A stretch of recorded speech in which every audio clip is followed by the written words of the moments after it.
누웠는데 피를 한 방울 빼가지고 물에다가 떨어져 봐요. 그러니 내가 이렇게 볼 때 내 피가 저렇게 생겼구나. 그런데 옆에 가서 유리가 있어요. 거울이 있어. 거울로 보니까 침대 위에 있는데 침대 밑에다가 주머니를 넣고서는 피를 빼요. 내가 빤히 보지. 내 피가 얼마나 빠지나 봤더니 상당히 큰 봉다리에 거의 차요. 빨리 빼요. 나 시간 지금 열차 떨치면 돈도 없고 나 오늘 지금 못 가면 내일 예배 드리는데 지장이 있으니까 빨리 빼라고. 빼고서 한 10분간 있어야 됩니다. 왜? 빨리 일하면 어지러워서 안 된다는 거예요. 넘어진다고. 그러더니 저러더니 빼고서 알코올 묻은 소모로 꽉 누르라고 해요. 누르면서 일어나면서 가방 한쪽 손으로 들어 축해서는 뛰어간 거예요. 역전으로자. 그랬더니 간호사 하나는 내 우아기 가지고 쫓아오고 또 한 사람은 빵 하나 하고 뭡니까? 우유, 조그마한 우유를 하나 가지고 와요. 왜? 피를 빻으니까 그걸 먹여야 한다는 거예요. 그래서 뒤를 돌아보니까 부르면서 이거 가져가요 가지고 시간이 없어. 시간 보니까. 그래서 다름질 치면서 빨리 가져와. 빨리 가져오라고 다름질 치고 나 하나만 가져 못해도나 친구도 줘야지. 하나는 또 저 빵 가지러 또 가고 다름질 치니까 모든 사람들이 구경을 해요. 이거 무슨 구경꾼이 난제처럼. 그래 겨우 막 올라타니까 열차가 출발했어요. 옆에 있는 전사님이 그래요. 전사님이 괜찮아요? 괜찮지. 그럼 어때? 안 어지러워요? 괜찮아. 그날 저녁에 마음이 얼마나 가벼운지 몰라요. 하나님, 이제야 내가 하나님의 사람이 된 것 같습니다.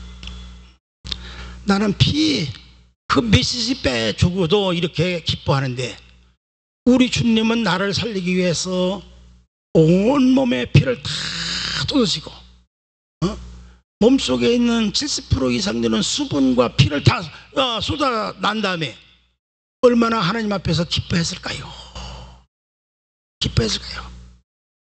그 다음부터는 헌혈이 너무 기뻤어요.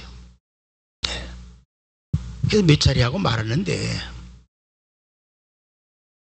예수님의 피가 나를 살린 것입니다. 깨끗게 했습니다. 어떤 죄라도 강도라도 사람을 죽인 살인죄라도 예수님의 피를 통해서 우리는 깨끗한 의인으로 바꿔지는 것입니다. 이제 이 송아지는 돌아온 탕자를 위해서 축제의 희생을 제물로 죽게 된 것이지요. 구약 때에는 송아지나 양을 잡아서 제사를 드렸습니다. 그러니까 송아지의 죽음은 단순한 죽음이 아니라 누구인가를 위해서 죽은 희생의 죽음이라는 말씀이에요. 구약제사의 짐승의 희생은 예수 그리스도의 희생의 상징이 된 것입니다. 두 번째 보니까 먹고 즐기자. 잡은 송아지를 먹고 즐기자는 거예요.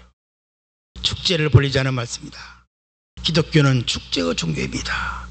구약 성경을 살펴보면 이스라엘 백성들은 하나님 앞에서 모일 때마다 하나님을 경배했고 기뻐했습니다.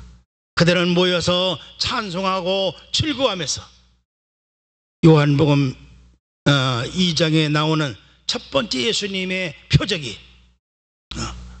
가나 혼인잔치에 가서 먹고 마시는 잔치집에서 포도주를 만든 사건입니다. 구약 때 시작된 기독교의 축제는 결국 장차 새 예루살렘에서 벌어질 영원한 축제의 그림자였습니다. 이 세상의 축제는 끝이 있습니다. 그러나 어린 양의 혼인잔치라든지 영원한 나라에서 벌릴 축제는 끝이 없어요. 그래서 영원한 축제인 것입니다. 시편을 우리에게 모든 악기를 동원하고 손뼉치며 뛰면서 하나님을 찬송하고 찬양하라고 말씀했어요. 우리들의 교회 생활은 즐거워야 합니다. 함께 즐기는 신령한 축제가 떠나지 않아야 됩니다. 그래서 성도들이 하나님께 먼저 예배드리고, 그리고서 이제 과일이나 이제 빵이나 음료수를 놓고서 서로 담소하면서, 서로 문안하면서 그 이야기하는 교제가 얼마나 귀한 시간인지 몰라요. 세 번째로는 이내 아들은 죽었다가 다시 살아났으며 라고 했습니다.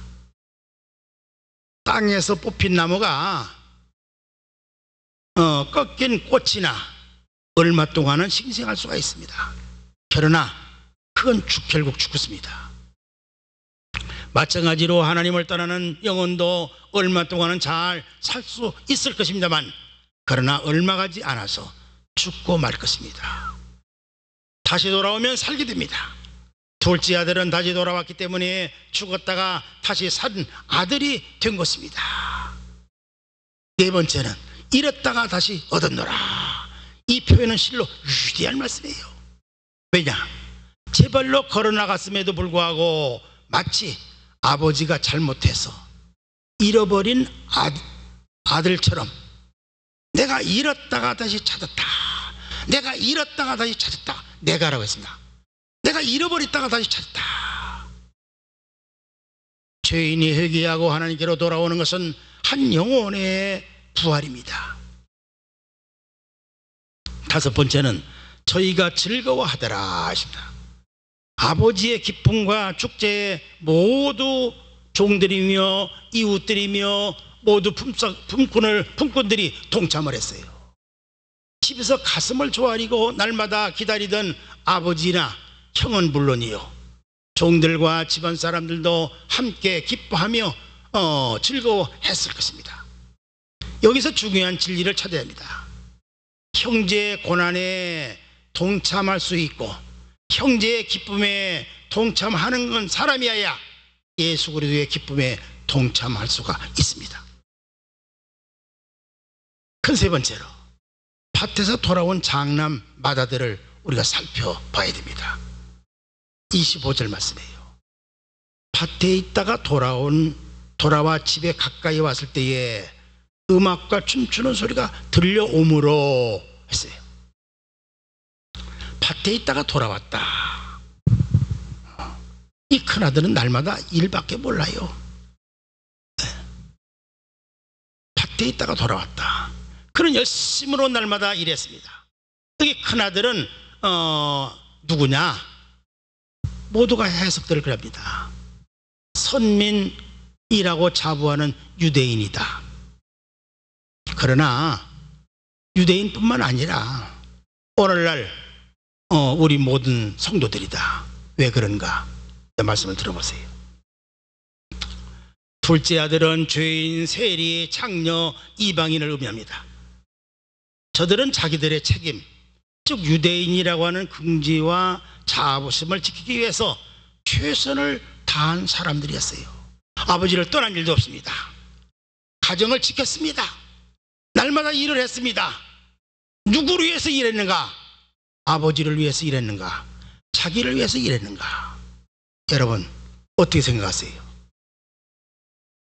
큰아들은 아버지를 위해서 일한 것이 아니라 자기를 위해서 일한 거예요. 왜?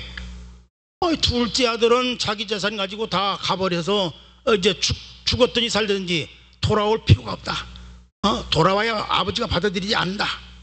또 돌아온다면 내 이제 마음만 상한다. 차라리 안 돌아오는 게 좋다.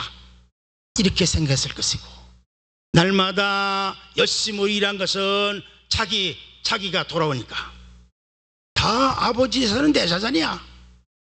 아버지가 소유하고 있는 건 다 내 거야. 그렇게 생각을 했을 것이란 말씀이에요.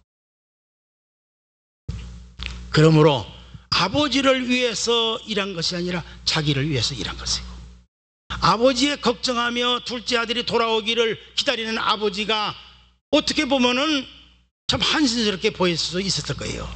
참, 아버지가 나이 잡수니까 이상하지? 제 재산 가지고 다 도망갔는데 뭐더러 기다려? 죽었더니 살더니 뭐하러 기다릴 필요가 뭐 있어. 오히려 자기 아버지가 시대 차이야, 조금 생각해 보지라는 거지 라고 생각을 했을 수도 있어요. 그러나 우리는 큰아들에게서 근면성은 배워야 됩니다. 자기 일을 하는 정신, 부지런히 열심으로 자기를 위해서 했든지 아버지를 위해서 했든지 간에 누구를 위해서 갔든지 간에 열심으로 부지런히 일한 것은 찬성해야 돼요. 대개 보면은 자기 일을 하지 아니하고 남의 일을 간섭하는 사람들이 많이 있습니다.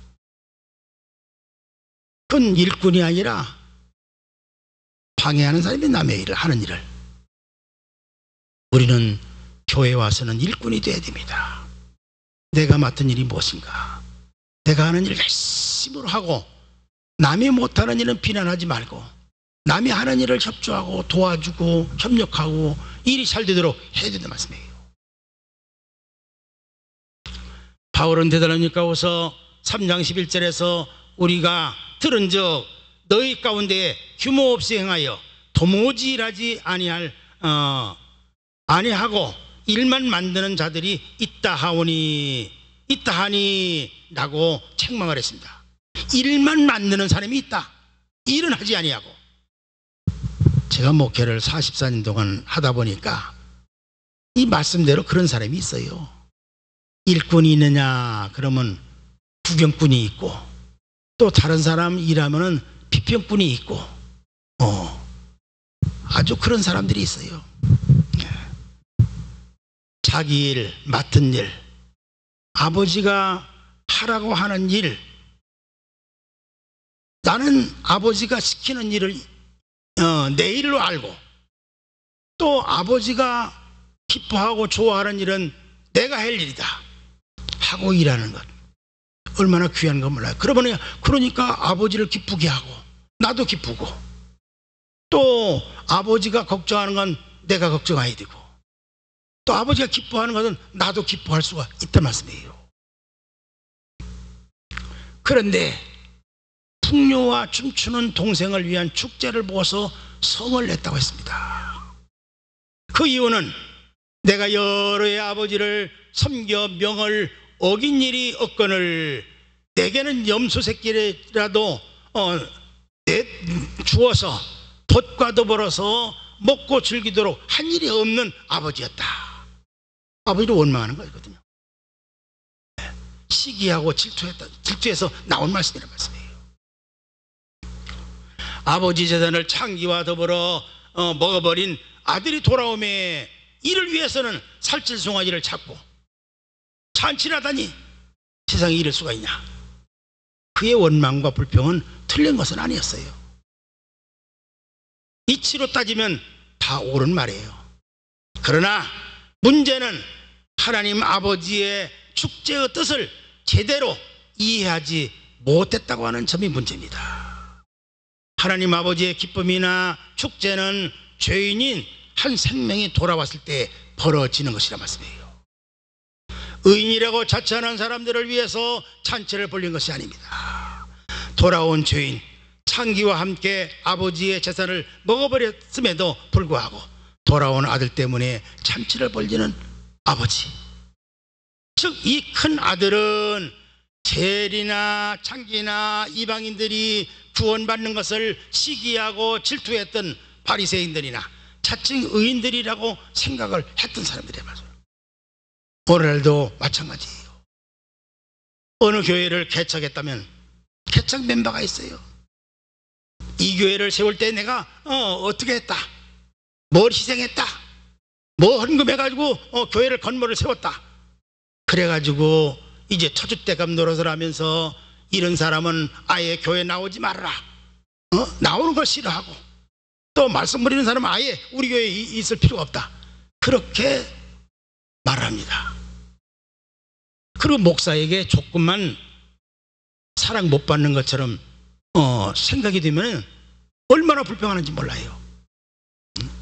아무것이는 사랑하고 나같이 충성하는 사람은 왜 멀리하냐고, 그렇게 생트집을 잡는 사람도 없잖아 있어요.